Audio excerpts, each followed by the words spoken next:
가장 간단하죠. 가장 쉽고 체험단이에요. 체험단. 여러분들이 생각하시는 가장 큰 재테크는 뭘지 모르겠는데 가끔 재테크 유튜버 분들 말을 듣다 보면은 가장 큰 재테크는 저축을 하는 거다라는 분들이 계시더라고요. 그냥 쓸 때, 낭비할 때 덜 쓰는 게 실제로 연 재테크 수익률을 계산할 때 부업으로 번 수익을 추가 재테크 수익으로 계산하시는 분들도 꽤 되시더라고요. 체험단은 이런 느낌으로 받아들이시면 좋을 것 같아요. 이렇게 우리의 지출을 절약해주는 느낌의 수익화. 물론 여러분들이 뭐 특정 카테고리의 전문가예요. 내가 재테크 유튜버고, 내가 재테크 블로거고, 인테리어 블로거예요. 그리고 뭐 일 방문자 수가 5천 명이 이상 넘어가요. 꾸준히. 그러면은 체험단을 하시면서도 원고료 제한이 꽤 많이 들어오실 거예요. 근데 일반적인 경우라면 그냥 이제 상품을 받고 원래 그걸 샀어야 되는 돈을 아끼는 생활비 절약 정도겠죠. 근데 이게 생각보다 꽤 커요. 제가 대학생 때 사실 블로그를 운영했던 이유도 이 체험단이 간절했기 때문인데 생각을 해보면 여성분들 같은 경우는 미용실 한 번만 체험단으로 가셔도 15만 원? 완전 세이브 됩니다. 저 같은 경우는 머리 하는 걸 워낙 좋아해가지고 한 달에 한 번 미용실 를 기본적으로 가는데 그럼 한 달에 한 번씩 15만 원을 아끼는 거고 또 리스크가 적어지죠. 어차피 내가 뭐 15만 원 지출해서 하는 게 아니기 때문에 염색도 자주 해보게 되고 스타일도 자주 바꿔보게 되고 그리고 꽤 좋은 식당 기본적으로 7만 원 넘어가겠죠. 그리고 여행 갈 곳에 펜션 사실 저는 대학생 때 이후로 펜션 어디 지역 놀러 갈 때 굳이 제 돈 주고 꼭 가고 싶은 숙소가 아니면 제 돈 주고 별로 가본 적이 없는 것 같아요. 그래서 이런 펜션, 호텔 15만 원 정도 세이브 되겠죠. 지출을 굉장히 크게 줄여줘요. 실제로 좋은 거는 여러분들이 만약에 원하는 지역이 있고 원하는 분야가 있다면 그거에 관련된 글을 먼저 써보시면 협찬받기가 굉장히 편안합니다. 왜냐면 내가 굳이 찾아가지 않아도 어떤 특정 지역이랑 특정 분야에 노출이 되어 있으면 쪽지나 메일로 제안이 굉장히 많이 들어와요.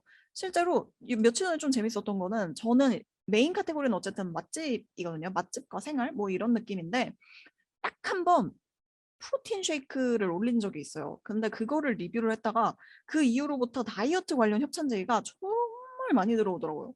그런 식으로 내가 뭔가 꾸준히 협찬받고 싶으신 분야가 있다면 그거에 관련된 글을 먼저 한번 샘플로 올려주시면 좋을 것 같고 보컬 디렉터 성님 질문 주셨는데 그거 지금 말씀드릴게요.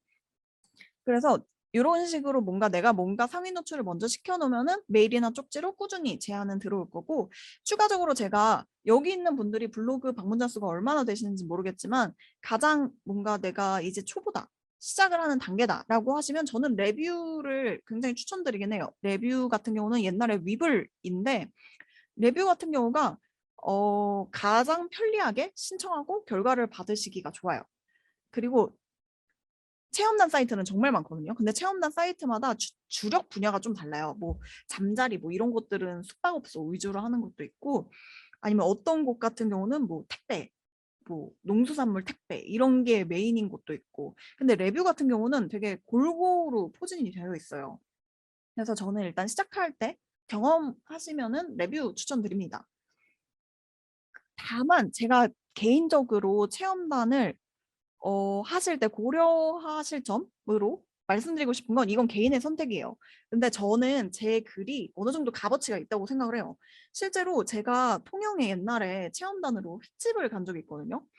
그리고 리뷰를 했었어요. 그때가 성수기였는데 그때는 아무 생각이 없었죠. 대학생이고 어렵고 통영에서 펜션이랑 횟집이랑 다 친구들한테 돈 한 푼 안 내게 하고 내가 뭔가 체험단으로 이렇게 데려갔다. 이런 그냥 좋은 여행이었다. 이런 정도의 감상으로 왔었는데 한두 달 뒤인가? 한 달 뒤인가? 그때 모르는 번호로 전화가 왔는데 원래 제가 모르는 번호를 안 받거든요. 근데 이건 좀 받고 싶더라고요. 그래가지고 받았는데 그때 그 횟집 사장님이 전화가 오신 거예요. 덕분에 이번 성수기에 대박이 났다. 그래서 꼭 통영에 오면은 한 번 더 들려라. 내가 풀코스로 쏘겠다. 그런 식으로 그때 제가 근데 대학생 때 그때 블로그를 운영한 지도 몇 년 안 됐을 때인지는 정확히 모르겠는데 그때 처음 확 깨달았어요. 아, 내 글이 가치가 있구나. 그래서 저는 마음속에 어떤 허들이 있습니다. 이 정도 제한이 아니면은 안 받는다. 그냥 차라리 내 돈으로 사자 해서 뭔가 여러분도 그런 기준을 한번 정하고 진행하시면 좋을 것 같아요. 그냥 기준은 내 마음속에 내가 이거면 내가 내 돈에서 사지. 뭐 이런 식으로 물어보시면 좋을 것 같고 스스로에게. 다음은 가장 강력하게 추천드리고 가장 수익을 내기가 좋은 쿠팡 파트너스입니다. 혹시 여기 쿠팡 파트너스 해보신 분 계실까요? 센트위키님 맞아요. 링블 레뷰 모두의 체험단 디너의 여왕 뽐뿌 맞습니다. 엄청 많아요. 파트너스 해보셨군요. 쿠팡 파트너스는 혹시 모르시는 분들을 위해 간략하게 설명을 드리자면 쿠팡이 만든 어떤 인플루언서와 함께 윈윈하는 그런 느낌인데 인플루언서가 자기 쿠팡에서 만들어주는 자기 링크로 어떤 상품을 홍보를 했어요. 그럼 그 링크를 타고 들어와서 쿠팡에서 24시간 내에 구매하는 실적에 대해서 3%를 수수료로 떼주는 그런 느낌입니다. 그래서 이게 애기 3%? 저도 처음엔 그렇게 생각을 했거든요. 근데 제가 쿠팡 파트너스를 언제 처음 알았냐면 저는 사실 쿠팡 파트너스를 굉장히 늦게 알았어요. 저는 아이폰 SE2 나올 때 처음으로 쿠팡 파트너스라는 게 있다는 걸 알았어요. 제 블로그 이웃이 그때 아이폰 SE2를 뭐 쿠팡 파트너스 어쩌고 올린 거예요. 그래가지고 이게 뭐야? 하고 봤는데 3%를 떼준대요. 그래서 그때는 아무 생각이 없었어요. 그럼 나도 올릴래 하면서 올렸는데 그게 잠시만요. 그때 제가 진짜 그 이틀 동안 머릿속에 굉장히 복잡한 생각이 많이 오갔어요. 쿠팡이 이거를 공개를 해도 되는지 모르겠어서 그냥 금액만 말씀을 드리자면은 이때 글을 하나 썼죠. 아이폰 SE2 하나를 써서 150만 원을 벌었거든요. 이틀에. 이틀 만에. 글 하나에 이틀에 150만 원. 그때 제가 무슨 생각을 했냐면 뭐지? 약간 이 생각을 했어요. 이걸 왜 지금 알았는지 일단 억울하고 어, 세상에 굉장히 돈 버는 방법이 다양하구나. 그 전까지 블로그를 열심히 했죠. 2013년부터 했으면 정말 열심히 했잖아요. 근데 그 전까지는 저는 큰 욕심이 없게 했기 때문에 그냥 별 생각이 없었는데 쿠팡 파트너스 이틀 만에 150만 원 벌고 직장인이잖아요. 또 제가 월급 노비? 약간 그 이틀 동안 회사에서 진짜 별의별 생각을 다 한 것 같아요. 어, 신기하구나. 세상에는 참 돈 버는 방법이 많구나. 그래서 저는 쿠팡 파트너스를 일단은 아이폰 SE2요. 그때 이제 아이폰 SE2 사전 예약 받았을 때예요. 그리고 사실상 이게 이틀이라고 말씀을 드리는데 제가 이때는 쿠팡 파트너스의 룰 이런 걸 잘 몰랐어요. 그래가지고 노출이 실제적으로 되었던 시간은 한 7에서 8시간 정도였던 것 같아요. 그게 8시간 지나서 어쩌다가 저품질로 빠져버려가지고 아웃되긴 했는데 그러니까 한 8시간 만에 굉장히 좋은 수익이 났었죠. 아주 행복했습니다, 그때. 그리고 그램으로도 100만 원 이상 팔았고요. 자신 있게 추천드릴 수 있어요. 쿠팡 파트너스 글을 잘 쓰면 정말 정말 수익이 잘 납니다. 근데 일반적으로 많이들 아시는 방법은 저는 일단 추천드리지 않아요. 보통 쿠팡 파트너스를 추천하시는 분들이 어떤 식으로 추천하시는지는 모르겠는데 제가 본 대부분의 어떤 글들 같은 경우는 뭐 이렇게 링크를 뭐 돌려서 우회해서 한다. 그래서 자주 올려라. 아니면 뭐 이렇게 뭐라고 해야 되죠? 좀비 블로그 같은 거를 하나 만들어가지고 거기다 막 올리고 내 메인 블로그에 하나 게이트를 뚫어서 옮겨라. 뭐 이런 식으로 되게 많은 글을 통해서 짭짤한 수익을 얻어라? 아니면 뭐 여기저기다 댓글 같은 걸로 뿌려서 수익을 얻어라. 뭐 이런 식으로 많이들 말씀을 하시는데 저 같은 경우는 그런 식으로 일단 추천드리지 않고 그냥 하나라도 잘 써서 올리면 그게 여러 개 올리는 것보다 훨씬 내 블로그에도 좋고 훨씬 수익에도 좋다라고 일단 말씀을 드리고 싶어요. 그래서 일단 쿠팡 파트너스를 잘하는 방법은 아까 그 좋은 글쓰기를 말씀을 드렸잖아요. 그게 결국 쿠팡 파트너스를 설명드리려고 일단 메인을 잡은 거거든요. 그래서 내가 어떤 상품을 팔아요. 그러면은 저는 그 상품의 영업사원이 됐다고 생각하시면 가장 좋은 글을 쓰실 수 있습니다. 저도 정말 어, 이 강의를 저희 팀장님이 보실 일은 없겠죠? 저희 팀장님 보시면 안 될 것 같은데 저희 제품을 판매할 때보다 어쩌면 더 고민을 많이 하는 것 같아요. 이 상품을 내가 어떻게 팔 것인가, 누구한테 팔 것인가. 왜냐면 수익이 정말 짭짤하니까요. 그래서 내가 이 상품을 사려는 사람이 누군지, 어떤 포인트를 강조해야 이 쿠팡이란 플랫폼에 이 사람이 이 상품을 구매할 것인가를 항상 생각을 하거든요. 그래서 저는 굳이 이 정도 내가 노력을 투입을 하는데 저렴한 상품을 많이 하는 것보다 구매 금액 단위가 큰 기계 위주로만 사실 쿠팡 파트너스를 저는 하는 편이에요. 그래서 제 달력을 보면 이렇게 회사 달력에 다른 사람들은 모르는 되게 약어 같은 게 써 있어요. 뭐 CP, I 이러면 I면 애플 뭐 아이폰 출시 이런 거고 CP, S 이러면 Z 플립 나오는 날이고 뭐 이런 게 써 있어요. 그래서 그런 식으로 일단 애플 스케줄 그리고 삼성 노트북, LG 노트북 아니면 뭐 주부분들 같은 경우는 세탁기 이런 것도 잘 아시겠죠? 전 사실 제가 아는 분야가 아니라서 안 쓰는데 이런 식으로 좀 단위가 큰 걸 많이 도전을 해보셨으면 좋겠고 아까 말씀을 드렸었을 때 그램 말씀드렸잖아요. 그램 같은 경우는 그때도 105만 원 팔았네요. 한 달에.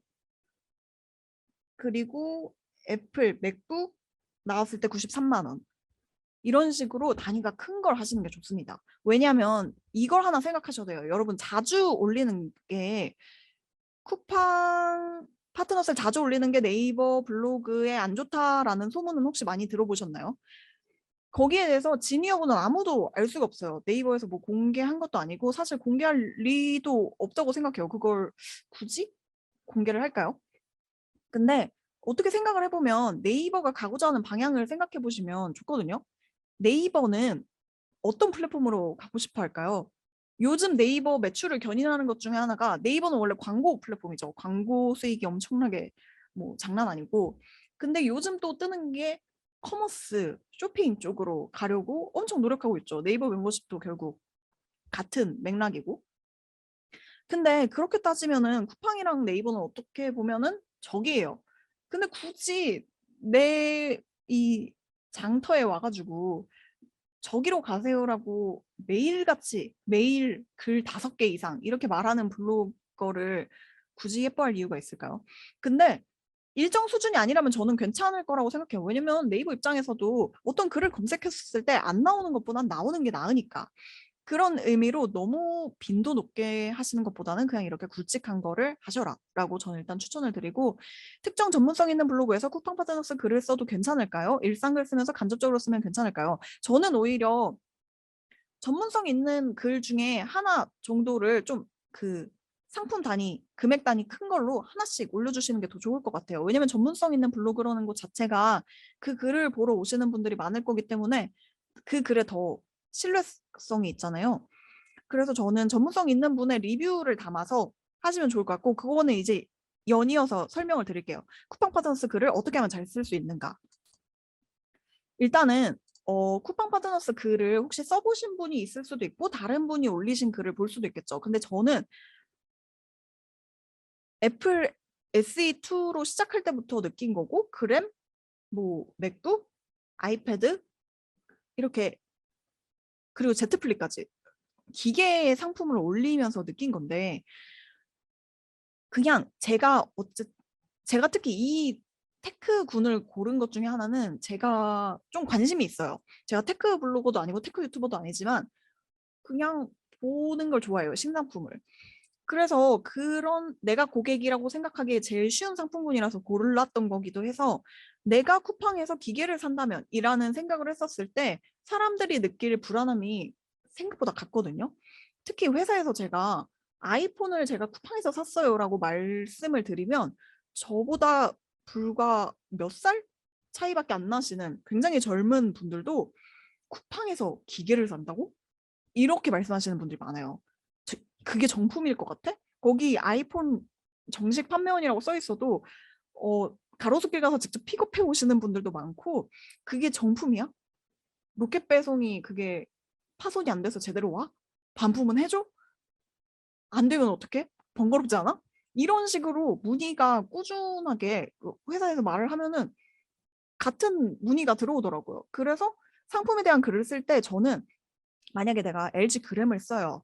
그래도 제가 쿠팡에서 샀던 그 테크 기기들 구매 내역 있잖아요. 그거를 꼭 넣습니다. 그램을 산 것도 아니고 LG를 산 게 아니어도 그램 그래도 아이폰에 내가 샀던 구매 내역 인증. 그래서 그때 왔던 상품 사진들 있잖아요. 그걸 같이 올려요.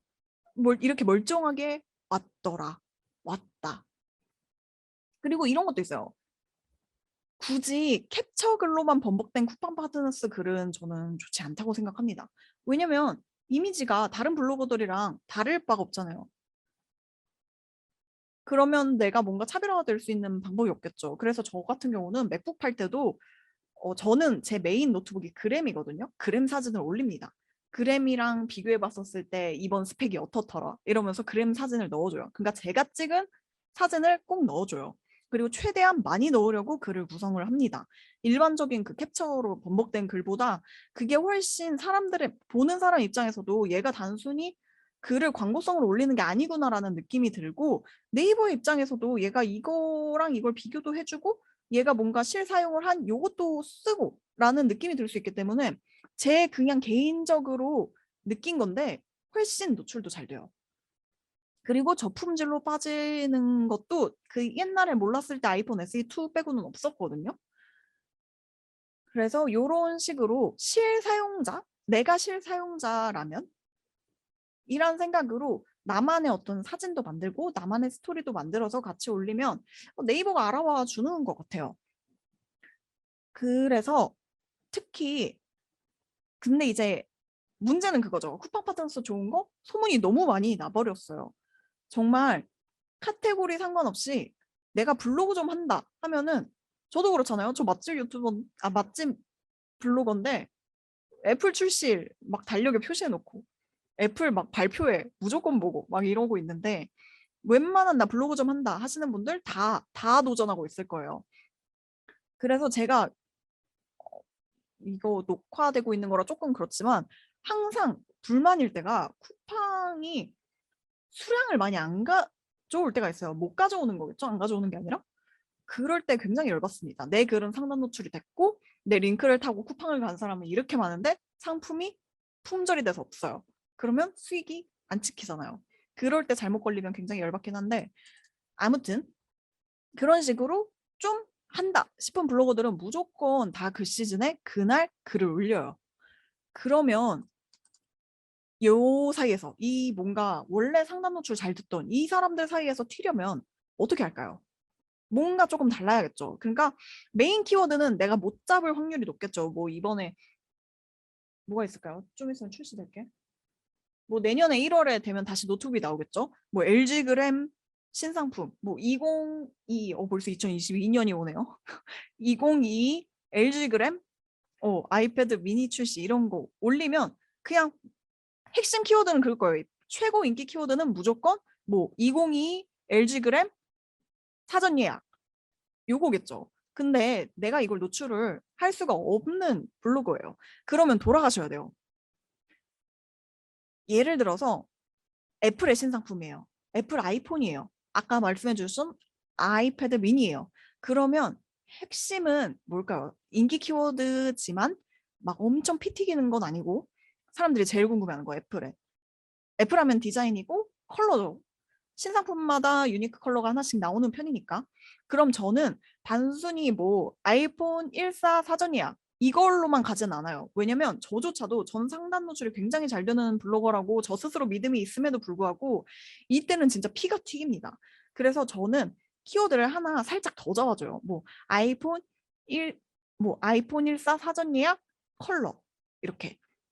근데 가끔은 또 이 컬러도 과연 잡힐까 싶을 때가 있어요. 그러면 그, 그 시즌에 그 신상품에 가장 인기 있는 컬러가 있을 거예요. 그러면 그거를 키워드로 넣어줍니다. 뭐 예를 들어서 아이폰 14 컬러 화이트 이런 식으로. 그러면 그걸로 검색해온 사람들이라도 유입이 될 거예요. 그리고 썸네일 사진을 그 상품으로 맞춰주면 가장 좋겠죠. 그리고 아까 사진을 웬만하면 내가 찍은 걸 쓰라고 말씀을 드렸는데 그렇게 맥북 같이 내가 사전에 찍을 수 없는 사진이면 저처럼 뭐 돌아가는 의미로 그램을 찍을 수도 있고 뭐 삼성 노트북을 찍을 수도 있겠죠. 그럴 수도 있겠지만 어, 이번에 제트플릭 같은 경우는 사전 예약일이 매장에서 볼 수 있는 날보다 늦었어요. 매장에 먼저 이 체험할 수 있는 존이 있었거든요. 그래가지고 저는 거기 가서 찍어왔어요. 뭐 이번에 인기 있었던 컬러들, 뭐 아이보리, 그리고 원래 전통의 강자였던 퍼플 이런 거 찍어오고 여자분들 같은 경우는 분명히 손 크기랑 비교하실 것 같은 분들 많아서 손 크기랑 비교해오고 아이폰 SE2랑 비교해오고 뭐 친구 휴대폰도 동원을 해가지고 친구 휴대폰이랑 비교해서 찍고 뭐 이런 식으로 했거든요. 그리고 뭐 사은품 같은 경우는 뭐 버즈 주니까 버즈도 같이 찍어오고 워치 같이 나왔으니까 워치도 찍어오고 이런 식으로 굉장히 수익이 되니까 저도 이만큼을 하는 거였죠. 그런 식으로 조금 더 노력을 하시면 수익은 확실히 좋습니다. 그래서 말씀을 드리자면 저 같은 경우는 제 링크를 클릭하고 들어온 사람이 살 확률이 찍히거든요. 근데 쿠팡에서 이걸 공개도 되는지는 모르겠지만 그냥 말씀을 드리면 8%예요. 저 같은 경우는. 제 링크를 타고 와서 쿠팡에서 구매할 확률이 8%거든요. 그러면 저는 원래 본 직장이 마케터잖아요.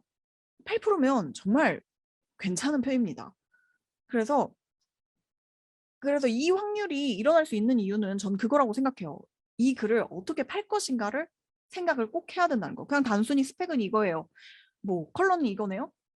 하면 다 그렇게 쓸 텐데 뭔가 내 글을 읽은 사람이 그걸 사고 싶어 할까?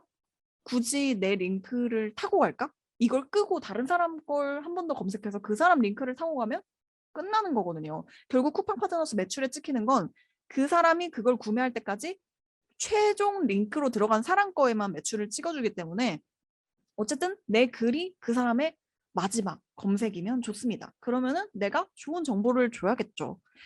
그래서 링크 같은 경우는 저는 웬만하면 2번 이하로 넣으려고 해요. 글에. 그래서 제가 그 SE2 썼을 때 저품질을 엄청 빨리 빠졌다고 생각을 했잖아요. 그때 제가 느낀 게 뭐냐면 저는 아예 진짜 상단에 링크를 넣어버렸었거든요. 그때는 너무 모르고 처음이니까. 근데 생각을 해보니까 내 글을 읽고 바로 이탈을 해버리면 네이버 쪽에서도 별로 좋아할 것 같지가 않은 거예요. 그래가지고 저 같은 경우는 여기까지 정도는 읽겠다라고 싶은 구간에 처음으로 한 번 넣어주고 맨 마지막에 한 번 넣어줍니다. 그리고 이건 내가 분명히 매출이 많이 일어날 수밖에 없다. 그러면 그 중간에 넣어주는 그 첫 번째로 등장하는 링크를 좀 더 위로 빼요. 근데 조금 위로 빼면 뺄수록 위험하다는 느낌을 들긴 했어요. 이건 그냥 뭐 근거 있는 얘기는 아닙니다. 이거는 그냥 느끼는 점이다.